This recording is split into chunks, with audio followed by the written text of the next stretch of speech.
Ada orang yang antar jemput tiap hari, sering ngirim makanan, sering ngirim hadiah. Tapi balasan dari doinya adalah, makasih ya, kamu teman terbaik aku.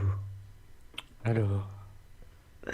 Dan ada juga orang yang udah kayak pacaran, Hmm. jalan bareng sering, sering nonton bareng juga, sering makan bareng juga. Tapi ketika doinya tanya, sebenarnya kita apa sih? Dia jawabnya, kalau aku sih pengennya kita jalanin aja dulu. Hmm. Okay, this is Prejon versus HTS and welcome to BGD BDG Podcast. Podcast. Ah. Jadi gini, Dut. Sebenarnya banyak orang yang ngira bahwa Friendzone sama HTS itu adalah dua hal yang sama. Hmm. Dan jarang orang yang tahu secara spesifik apa sih perbedaan antara Friendzone sama HTS. Jadi kita buat video kali ini bakal kita bahas perbedaan antara Friendzone dan HTS, but kita bakal mulai dari Friendzone dulu. Oke.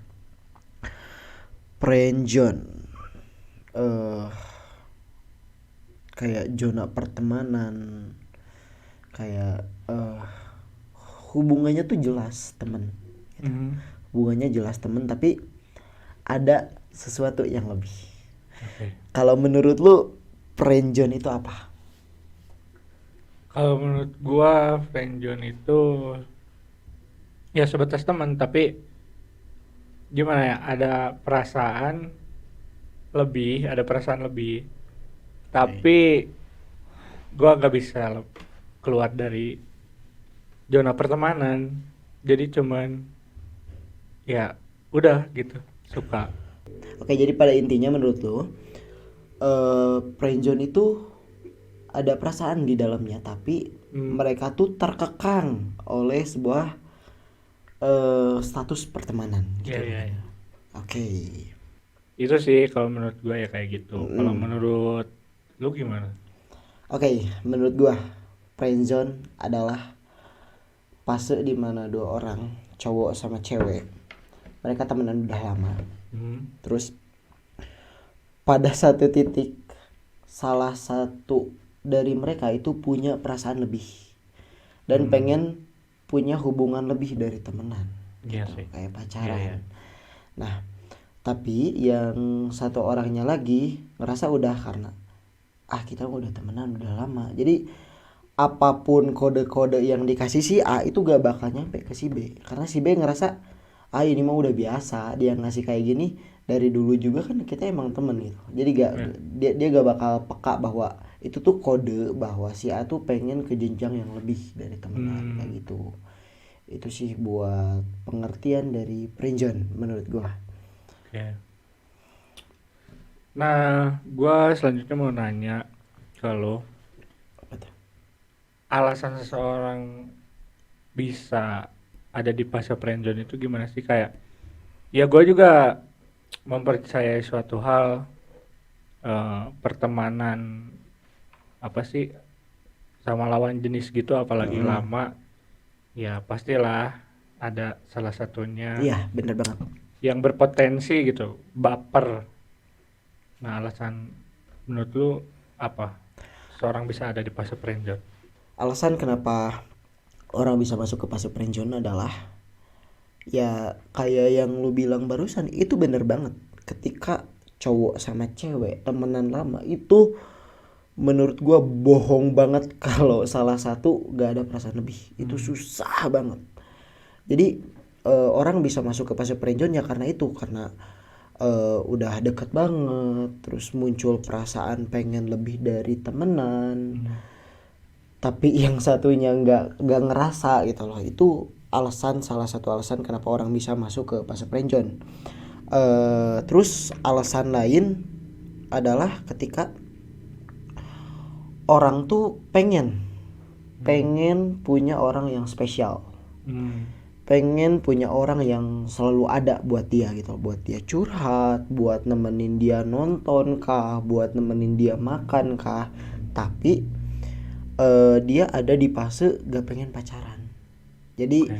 dia menggunakan temennya buat jadi orang yang mengisi kekosongan lah, Hmm. kayak orang-orang yang dia butuhkan gitu loh, orang yang dia butuhkan buat dia kasih perasaan, buat dia kasih perhatian kayak gitu. Nah, terus menurut lu kenapa sih seseorang itu memutuskan buat ya udahlah friendzone doang gitu, nggak apa ya, nggak masuk ke jenjang selanjutnya gitu, jadi dia tuh terjebak aja gitu di fase friendzone itu. Dan apa sih sebenarnya tujuan utamanya orang itu ngefriendzonin itu Oke, temennya gitu? oke. Sebenarnya jarang banget Dut, justru jarang banget yang sengaja Hmm. sengaja pengen ngeprenjonin, itu jarang banget. Oke. Tapi eh kebanyakan tuh kayak gini, dia gak ada niat buat ngeprenjonin, Hmm. dia tuh ngerasa bahwa hal yang dia lakuin ke temennya tuh biasa aja. Oke. Tapi tanggapan dari temennya adalah ini luar biasa, ini sesuatu yang lebih dari temen kalau kalau kalau udah kayak gini gitu loh. Hmm. Ya itu balik lagi gampang bapernya gitu loh. Di Hmm. fase gampang bapernya dan ngerasa bahwa ini tuh perasaan lebih yang dikasih dari dia ke gua. Hmm. Kayak gitu doang sih menurut gua. Orang bisa masuk di fase friendzone, orang bisa terjebak di fase friendzone. Dan mungkin buat hal lain ya, buat hal lain, kenapa sih banyak orang yang susah, banyak orang yang bilang bahwa susah banget buat keluar dari fase friendzone. Hmm. Karena biasanya di fase friendzone orang yang ngefriendzonin tuh jago banget buat tarik ulur Oke. kayak gitu. Jadi eh dia udah ngebaperin padahal emang niat dari awalnya mungkin bisa aja dia gak ada niat ngebaperin, Ya tapi cuman ya gabut lah ya. nggak gabut juga. Itu jahat banget sih menurut gua, kalau kalau sampai ngebaperin karena gabut itu jahat banget menurut gua. Tapi kayak dia udah bikin temennya baper, terus di satu titik dia ngerasa mungkin dia sibuk kah, atau dia lagi gak pengen ngehubungin temennya itu kah, itu di sana bakal muncul renggang di hubungan mereka. Tapi karena gue bilang di awal bahwa orang yang ngeprenjonin ini cenderung jago tarik ulur, di satu titik udah mulai renggang, terus dia ngebaperin lagi, dia deketin lagi, dia intens lagi hubungan sama temennya ini gitu loh. Itu kenapa orang bisa terjebak di fase friendzone, karena ditarik ulur gitu loh. Hmm.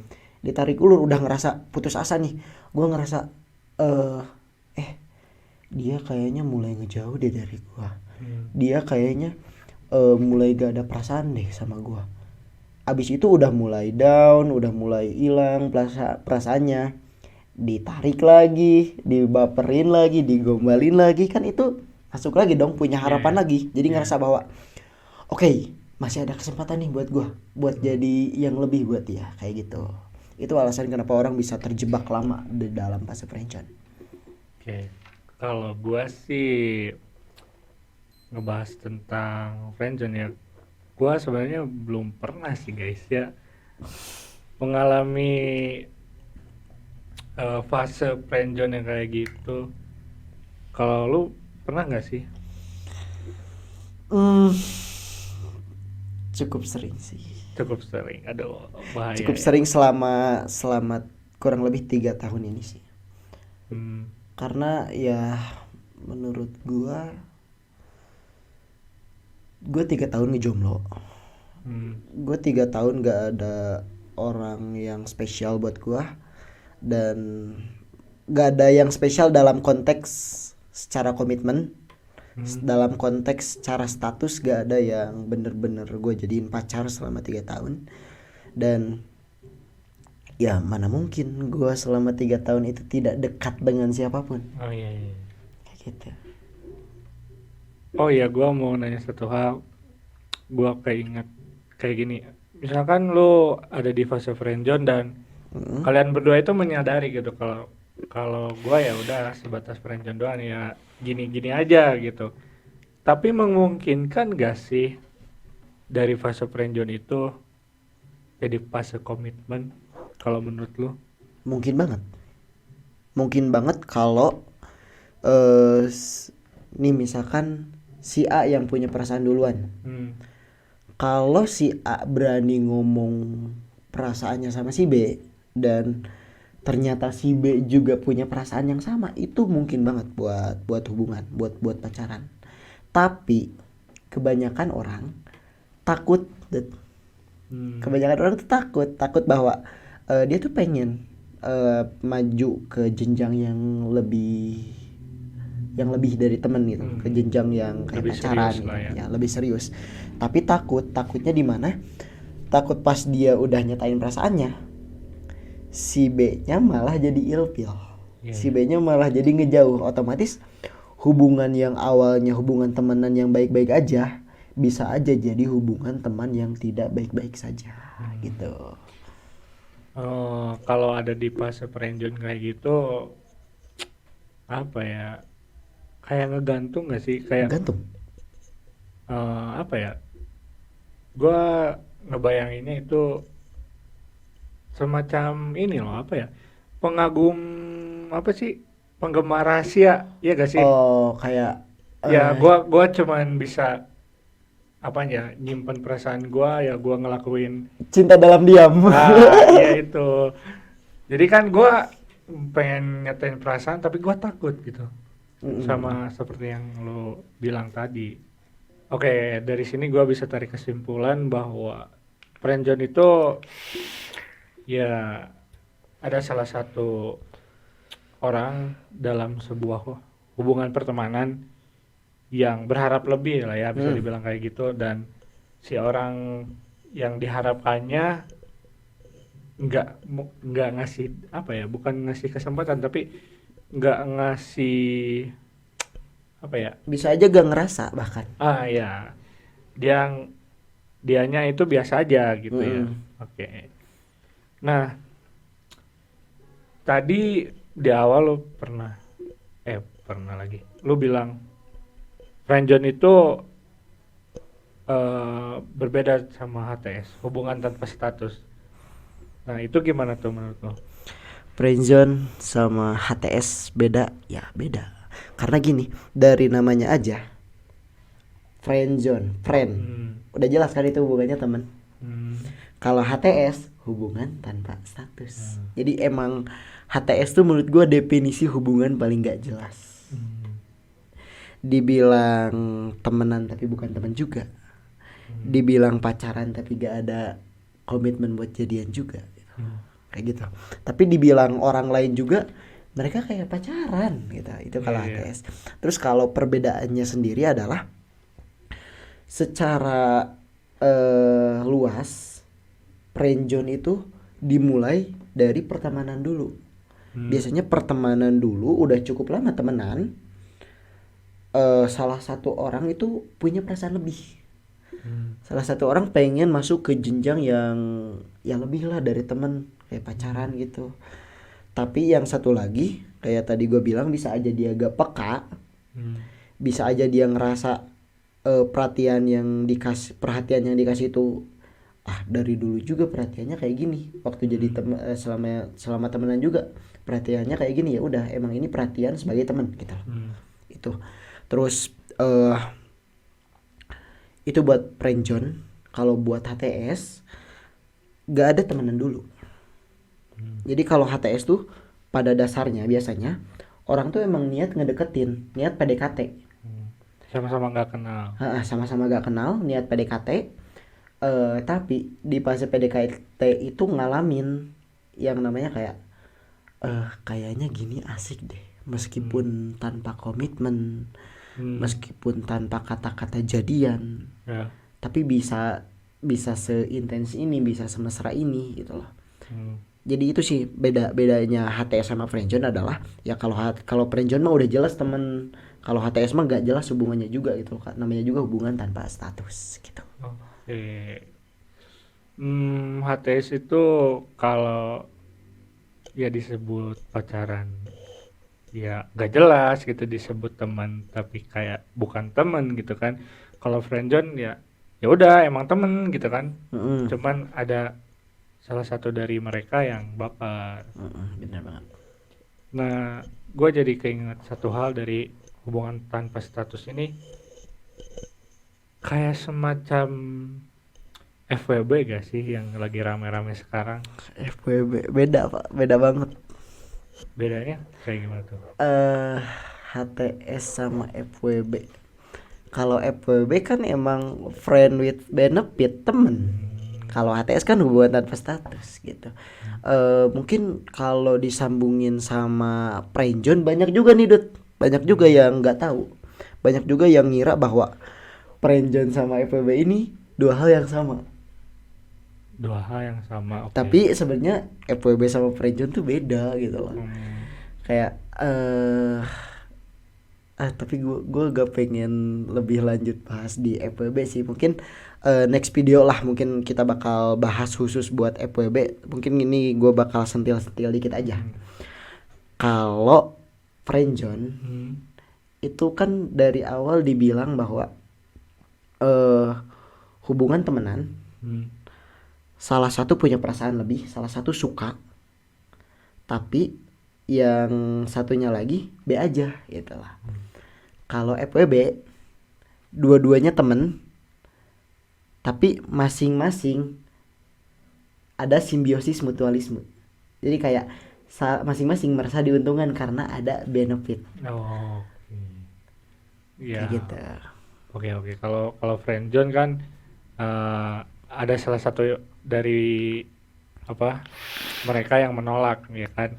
Kalau FWB ya udah saling sepakat lah ya, bisa dibilang kayak gitu, sepakat kita kayak gini aja gitu kan. Nah, kalau masalah HTS ya, ciri-ciri hubungan HTS itu menurut lo kayak gimana sih? Ciri-ciri HTS. Jadi ciri-ciri HTS ya gampang banget. Orang nih hubungan, orang nih udah deket banget kan, dari awal udah gua sentil-sentil tuh. Orang tuh udah jalan bareng, udah sering makan bareng, nonton bareng, tapi gak ada status. Ketika ditanya sebenarnya hubungan kita apa, dijawabnya aku sih pengennya kita jalanin aja dulu, meskipun tanpa status, meskipun tanpa komitmen. Ya itu salah satu ciri dari HTS adalah hubungannya gak jelas statusnya. Terus apa ya, kayak dibiarkan. Dia tuh orang-orang yang menjalankan HTS tuh pengen semuanya ya udah ngalir aja lah, gak perlu ada komitmen. Soalnya rata-rata gini Dut, rata-rata alasan kenapa orang bisa masuk ke fase HTS itu udah muak dengan yang namanya komitmen. Oke. Orang udah pusing sama yang namanya komitmen karena mungkin ya ngerasa pernah dikecewakan, karena mungkin ngerasa pernah dihianati gitu loh. Jadi ya orang udah malas banget buat berkomitmen. Ujungnya dia pengen dapat hubungan tapi tanpa komitmen, tanpa status, dan biar lebih bebas aja. Jadi kayak si A bebas, si B bebas gitu. Jadi kalau misalkan analogikan aja ya, gua sama cewek gitu, gua nggak menyampaikan atau mengungkapkan perasaan gua ke dia, tapi yang gua lakukan itu ya lebih dari temen gitu, kayak ya sama halnya kayak kalau lagi pacaran gitu, tapi kan gua nggak ngungkapin perasaan gua dan gua nggak menyatakan bahwa gua cinta sama lo gitu kan. Ya ya itu mungkin bisa dibilang HTS ya. Kayak ya udahlah, gua kayak gini, lu kayak gitu, kita jalanin aja bareng-bareng sama-sama gitu ya. Oke, tapi gini Dut, ada satu hal yang ketinggalan di mana gue dikit balik lagi ke Friendzone. Ini penting banget. Gimana caranya biar hubungan tuh gak masuknya ke friendzone, tapi kalau emang niat ke pacaran ya udah pacaran. Intinya adalah ngetrit dari awal. Jadi kalau salah ngetrit di awal bakal salah ke depannya. Gimana lu ngetrit cewek yang lu suka, lu ngetritnya sebagai teman atau sebagai orang yang lu deketin sebagai pacar, itu harus beda. Jadi kayak kebanyakan orang kenapa terjerumus, kenapa malah masuk ke fase friendzone, karena dia ngerasa gue pengen jadi orang yang asik dulu nih buat dia. Kali aja kan abis gue jadi orang yang asik buat dia, gue bisa masuk tuh jadi pacarnya dia. Gitu. Padahal itu salah banget. Itu salah banget dimana dia nge-treat dari awal tuh buat jadi temen. Otomatis si ceweknya ya udah, ini orang nge-treat gue buat jadi temen, ya udah temen. Dan kalau emang dari awal udah pengen ke pacaran, itu treat dari awal bahwa lu PDKT sama dia, bahwa lu suka sama dia, kayak gitu. Jadi jangan sampai salah langkah lah ya. Jangan sampai salah langkah. Ntar juga kalau misalkan lu memutuskan suatu hal dan memilih jalan itu, lu juga harus bisa ngambil resikonya juga. Bener banget. Karena segala sesuatu pasti ada resikonya. Nah tadi lu ngebahas sedikit flashback ke friendzone biar nggak salah-salah banget ya. Nah menurut lo kalau di HTS nih, cara biar nggak terjerumus di HTS gimana tuh? Cara biar gak terjerumus di HTS, kalau menurut gua udah terjerumus apa belum nih? Kalau misalkan belum nih. Kalau misalkan belum, ya lu lebih tanya-tanya dari awal aja langsung. Nih orang mulai kedeketin nih. Nih orang mulai ngedeketin, ya lu harus tahu maksudnya nih orang tuh mau kemana. Lu mau macarin gua apa mau ngebaperin doang gitu. Jadi harus tahu di arah sana. Itu kalau belum masuk. Kalau misalkan udah masuk, udah terjalin nih, udah lama gitu misalkan. Terus pengen keluar dari fase HTS-nya. Iya. Ya entah itu dia jadi komitmen atau misalkan udah bubar aja gitu, kayak gimana tuh? Ya kalau udah terjerumus dan pengen keluar dari fase HTS-nya, menurut gua ada 2 poin. Jadiin atau tinggalin. HTS tuh gitu, jadiin atau tinggalin, beda sama friendzone. Kalau friendzone jadiin atau cara keluar dari friendzone jadiin, atau pilihan keduanya adalah perlakukan temen lu sebagaimana lu harusnya memperlakukan temen. Tapi kalau HTS cara keluarnya adalah jadiin atau tinggalin, gitu aja. Gak ada yang lain menurut gua. Pacarin atau ya udahlah, udah cukup sampai situ aja. Oke, kayaknya Gil, pembahasan kita udah cukup panjang sih ya. Mungkin di next video kita bakal bahas-bahas lagi mungkin tentang entah itu hubungan atau apa. Tapi ya kalau misalkan kalian ada cerita nih, apalagi tadi tentang FWB, mungkin next video kita bakal bisa bahas ya tentang FWB yang kayak gitu. Bener. Bukan cuma FWB, kita juga pengen kayak kalau teman-teman nih punya cerita friendzone, punya cerita HTS sabi banget, diisi aja di kolom komentar. Karena bakal kita baca juga, mungkin bisa kita kasih saran juga, kita bakal balas juga kalau kita sempat gitu lah buat balas. Ya benar. Oke. This is ya itu mungkin ya buat friendzone versus HTS. So buat teman-teman semua, tungguin di video kita selanjutnya upload. And don't forget for like, comment, and subscribe. Ya, dukung kita terus ya guys ya. Bye.